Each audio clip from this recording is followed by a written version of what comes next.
അധ്യാപകരാകാൻ കാത്തിരിക്കുന്നവർക്ക് ഏറ്റവും കൂടുതൽ അവസരം നൽകുന്ന ഒരു പരീക്ഷയാണ് LPUP. കേറ്ററ്റിന്റെ മാറി വന്ന നിയമങ്ങൾ അടുത്ത LPUP പരീക്ഷയെ കാര്യമായി തന്നെ സ്വാധീനിക്കും.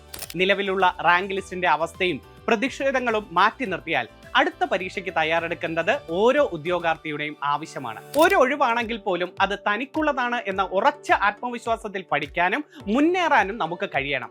അധ്യാപക ജോലി സ്വപ്നം കണ്ടിരിക്കുന്നവർക്ക് എല്ലാം ഒരു നിശ്ചയദാർഢ്യം ഉണ്ടാകണം. അടുത്ത LPUP നോട്ടിഫിക്കേഷൻ ഉടൻ തന്നെ ഉണ്ടാവും. നമുക്ക് ഇപ്പോൾ തന്നെ കാര്യക്ഷമമായ രീതിയിൽ തയ്യാറെടുത്ത് തുടങ്ങാം. അതിനായി എന്റെ നേതൃത്വത്തിൽ ഒരു LPUP ഗോൾഡ് ബാച്ച് എൻട്രിയിൽ മാർച്ച് 10 ആരംഭിക്കുന്നു. കൃത്യമായ ഗൈഡൻസും സ്റ്റഡി ടൈം ടേബിളും ഒരു മെന്ററിന്റെ സഹായവും നിങ്ങൾക്ക് ഈ ബാച്ചിൽ ലഭിക്കും. കൂടാതെ കൃത്യമായി നിങ്ങളുടെ പഠന പുരോഗതി വിലയിരുത്തപ്പെടുകയും പോരായ്മകൾ പരിഹരിക്കത്തക്ക വിധത്തിൽ ക്ലാസുകൾ മുന്നോട്ട് പോവുകയും ചെയ്യും. അപ്പോൾ ഇനി വൈകണ്ട, നെഗറ്റീവ് ചിന്തകൾക്ക് ഇനി സ്ഥാനമില്ല. ഉടൻ തന്നെ ജോയിൻ ചെയ്യൂ. നിങ്ങളുടെ സ്വപ്ന അധ്യാപക ജോലിയിലേക്ക് നമുക്ക് ഒന്നിച്ച് പഠിച്ചു തുടങ്ങാം.